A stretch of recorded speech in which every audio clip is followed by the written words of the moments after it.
keessa asitti akwaan hin dallee illee lammii tokko waan nama mana keenya waan qabu wanti nurra raawwate mana amantaati amantaa ol fakkeessa warroonni shira ijaaree shira xaxee ganamarraa qabee galgala isaan ijoollee kanas irraa dhooggaa sanis dhooggaa kanas dhooggaas ture ganamarraa qabee jechuudha qaamni nageenyaa itti bilbili dhufee nurraa dhogguu hin dandeenye itti himne homuu nutti hin dhufu bulchiinsi walitti qabee ijoolleen waa subsiisee isinis ol hin deeminaa kunis gadi hin deeminaa jedhee nurraa deeme asitti mana amantaa ortodoksii kanatti ol ga'anii akkuma jiran ol ijaaranii garamii akka arrabbaa beeku waraana nurratti labsa erga labsanii dhufaniin booda dammoo achin jiraan bakka salaata asii ba'e salaata torbatti salaatee ba'e salaatee erga baay'een booda illee ijoollee keenya dhoggaa ture ijoollee naannoo kana akka nama tokko nageenya maatii gochuu hunduutti gaafatamu kaleessa warra qaama nageenya dhugaaruu gattoo haxaaqin naannoo sana jirtu takkittiin isii akka nafne arxarraa qabdanii seera jala akka nu oolchitan kabajaan isinitti himan tokko isa takkittiin isii akka naf takkittiin isii maaliif asitti jiraanne borus ardas jiraachuu hin dandeenyu akkanatti yoo laalle eda abjuudhaan bulle uf eeggachaa bulle maatii kun asii buqqa'ee gadi taree mana namaatti walitti qabamanii sodaataa bulan osoo nageenyi jiru odoo mootummaan jiru odoo biyyi nagaa qabu kana gadi fageenyan bulchiinsi keenya itti dirqame hatantamaan wanta kana yoo seera jala nu oolchin eda saa kudha lamatti nutti isinit dachaanee beeta kiristaanaa labsii nutti baasaa ture qeesichi ta'u qeesicha san maqaa isaa kana jennu ani jedhu hin danda'u nama fedhe haasa'uu danda'a waan inni dubbate asirratti lamin milkoofnee jirra wanni isin nu hojjettan gaariidha koo ta'ee beeta kiristaanaa jechuudha tasgabboofnee jirra maakiraafooniin achi bilbilee tasgabbirra jirra gaarii nu hojjettan nu bilisoomsitanii jirtan jedhe achitti haasa'e afaan oromoo amaariffaan qeesichi ta'u lamin wanni ollo isinus hin jiru wanni olii cufnus hin jiru jira keenya dhugaa yoo olii hojjennu olii haa hojjennu lammii keenya goonni haa dhaabannu poolisiin federaalaa kan dhufeesi as dhufee tuksii asii ol qabeet jara nutti ergee dhagaa nu asitti nu dabaddabaa turan kaleessa nu lolaa turan yeroo nu lola noo uummanni kun immoo harkaa waan qaban waraana tokko qaban waan tokko qaban mana ofiitti yaa'anii ruuza isaan mana keessaa qaban guuratanii osoo arginu ijumaan osoo agar fudhatanii ta'a deebiin asitti qorqorroo kana caba laqa qorqorroo kana yeroo banan tuksii yeroo lama nutti baname yeroo lama kana muruu bulchiinsi magaalaa kanaa jira moo jiru illee sitti dhagaa akkuma bulchiinsi magaalaa kana jirratti irratti dhagame baay'ee dhugaa dubbachuu lamin nageenya yoo jenne hundi isaanii bakka jiru nageenya eeggana yoo jenne meeshaa waraanaa oromootti kennaa jiran isin dhibee hin deemnaa nuyi hin lollanuu ofirraa dhoogina qotee bulaan asii takka meeshaa waraanaa guuratanii nu yaa'anii dhagaaf kaaniin nu doorsiisaa nu fixan waraanni kalee dhufe makaraakaan dhufe jedhamee as dura tokko mataan isaa waraana nutti labsa nurraa dhogguu dhiisi nutti ergeetti nu ficcisiisaa ture jira keenya ummata kana siyaasiisee baqachiisee gad argee jira shakkine itti gaafatamaa magaalaa kanaa nageenyaa itti bilbile akka nuu dhufan nutti nu koottaa tooyadhaa naannoo kanarra rakkoo irra jirra edanaa buluu hin dandeenyu warroonni as jiru sunurraa buqqa'aa jira nus immoo edana mana kana keessaa nu kennan malee nu buqqisuu edanii akka nuu dhuftan ka jedhu ittiin haga doktor kumaandar Balaa fi kumaandar Girmaa darajee itti bilbilee ture bilbila nu jala kaasuu hin dandeenye dhugaa dubbachuu maaliif nu hundinuu olii yoo ejjanne oliin dhaabanne olii tokko taane ol eeguu dandeenya yoo isin nu faana hin jiraan yoo qaamni biraa meeshaa hidhateetiin meeshaan jara nagaara kana lafa adda addaa qotee bulaatti inni waraanuma nutti bane olii ijaaree beeta kiristaanaa nutti dhufe beeta kiristaanaa yeroo dhufanii isaan ol ijaaree dhufan achin jira qaamni nageenya akkanatti sallafee akkanatti fidee irra nammarsee nutti sujuucha kana mulu ijaan arginee jirran nuti ija keenya waan argine tokko ni sobu sin barbaadu dubbachi sin barbaadu amantiin koollee waan dhoofu kan muslim kanaaf nu amantiin waliin nu dhaqanii gargara gamana waliin nu buusanii milkoomnee jiroon isin hojjettan gaariidha jedhanii beeta kiristaanaa labsii nurra baas eesicha san atantamaan dhaayitanii seera jala yoo nu oolchitan nageenyi naannoo kanaan bu'a tokko isa dhugaa isiniif isa sadaffaa dammoo namoota keenya ka'amma edan bullu yaanii meeshaa guuratanii asii yaa'anii gadi bulan hundi isaanii tasgabbii mana ofiitti akka dachaan kabajaan isaan gaafadha isaanis akka olii gadi hin deemne isinis nu dhuguu keessanii baay'ee isin galateeffannaa galatooma thank you dubbii ijoo afaan qabne keessaa dubbii ijoo warra godhame keessaa ijoo meequ san dura warreen ijoo hafuun qabne keessaa wanti guddaan hafuun qabne hiree waan duraa kan namee fi asitti kanan dubbadhe wanni guddaan hafuun qabne haalli nageenya naannoo kana ammallee maalirra jira hin eegna kun qubsaan taane kanaan dura obboleessa keenya tokko gaafa olitti lubbuun isaa wareegamu masgida bakka sagadutti manneen qubattootaa gaafa gubamu waadaan kun nu galame kuni waadaa lammaffaati takka dhufuun lama dhufuun jedhee Oromoo sadaffaa irratti waan jedhu beektanis kaleessa haati ilmoo ishii akka itti fudhattu dhabdee turte ruuzii miti kan saamame mana kana keessa seenaati ilaala haya TV caccabees dhiisa wanni mana kana hamma achitti hamma nuti lafaa kaaneetoo maaltu nutti ka'e jennee gara na dhufnutti hanga gimmaashitti saamamee jira kunoo yoo soba ta'e ammarra deemtanii ilaaluu dandeessan ummata fiifuu of danda'ee hin dhaabbanne lammaffaa marsaa lammaffaa yoo saamamu maal jechuudha mee maaliin bulchina maal nyaatee bulaarra tokko eshi arraan tana kun jedhame odoo dhageessanii mee amantii godhuu ta'uu beektanii jirtan kiiloomeetiraan meeqa nurraa jira meetiraan ilaaluu dandeessan maaliif yoo jettanii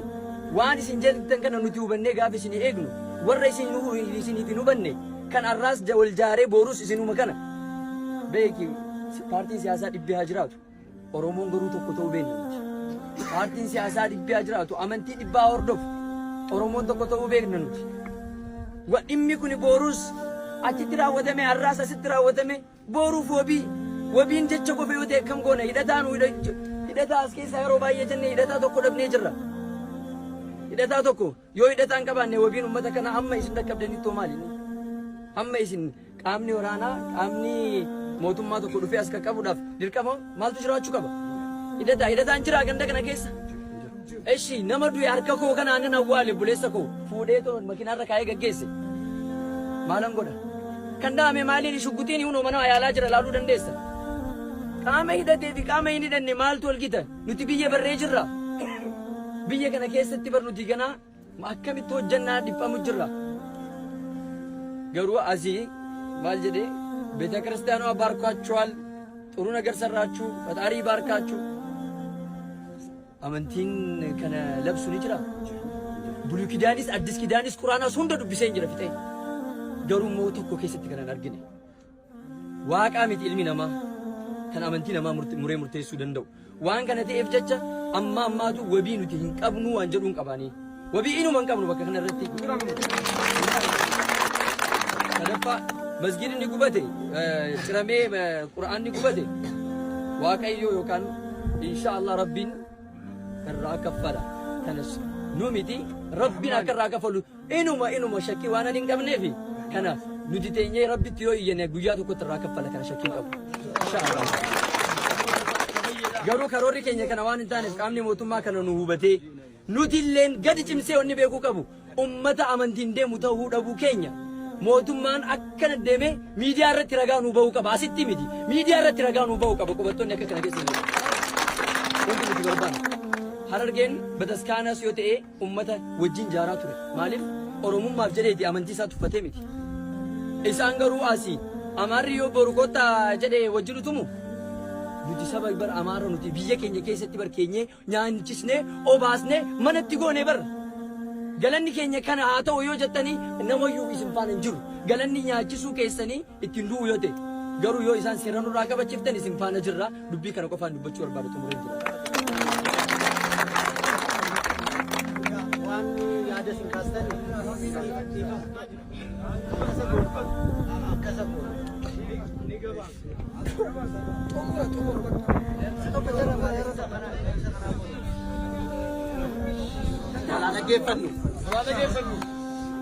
dubbiin bal'aan dubbatamee jira waan ta'eedhaaf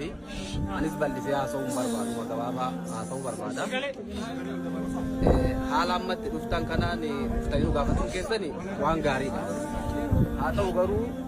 dubbii dhimma nageenyaa dubbii hidhattoota naannoo kanaa fi hawaasa kana gidduu jiru guyyaa itti qabattanii tokko tokkoon qaamaan beekna waan ta'eef jira kan qabatamaan beekna waan ta'eef jira kan guyyaan itti qabamee walga'iin bal'aan nu godhamuu qaba. Dhimma nageenyaa ganda kanaa ilaalchise amma akka kanatti isin dhaabaan oolu guyyaa barbaada. Akka kanatti qawwee mootummaan nagaan eegsisaa jedhe fudhatanii hawaasa nu dammasanii uummatatti dhukaasaa oolanii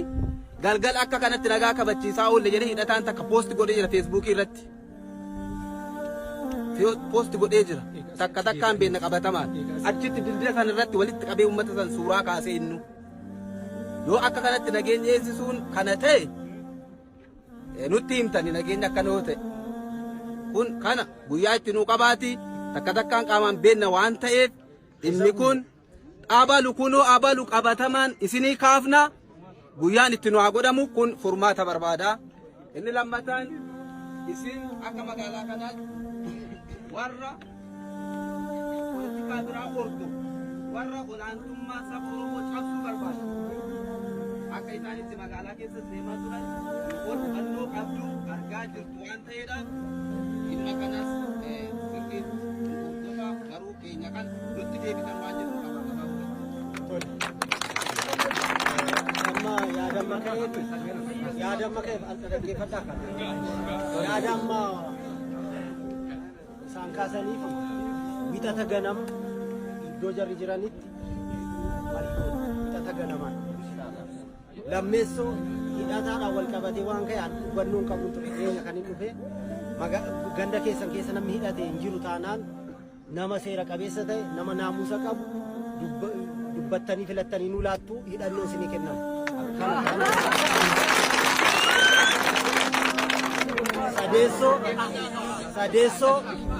Sadeessoo warreen asii yakka hojjetan nama sajjeesanii beekna maqaan nu laattu. Meeshaa akkamitti akka dhukaasanii gaafannaa hidhataan seeraan alaa jiraannaan tokkoon sii xarannee galchine.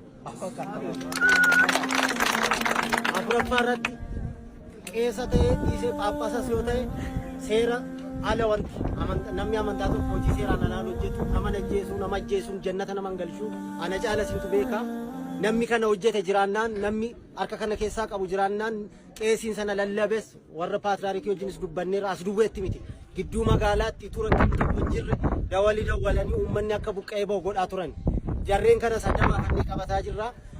Yeroo muraasa keessatti to'annoo jala oolshinaa. Isa booda immoo waan jara irratti murtaa'es waan jara irratti fudhatames tarkaanfii jara irratti fudhatames itti himnaa. Kanaan ala biyyi kun biyya keenya biyya Oromooti. Harargee dhuftanis dachee Oromooti. Eessayyuu dhaquu hin qabdanii iddoo kamittuu socho'uu hin qabdanii dacheen kan keessanii halkanii guyyaa isin bira jirra. Wanti isin qunnamu hin jiru kaleessa rakkoo adda addaa keessa waan turreef dhufuu hin dandeenye isaaf nuuf kolchaa jennaa. Kana booda sodaa tokko malee isin jiruuf jireenya keessanitti fufaa. Dafinoo ganama immoo wixata jechuudha ganama dhufnee isin mariisisnaa ulfaadhaa.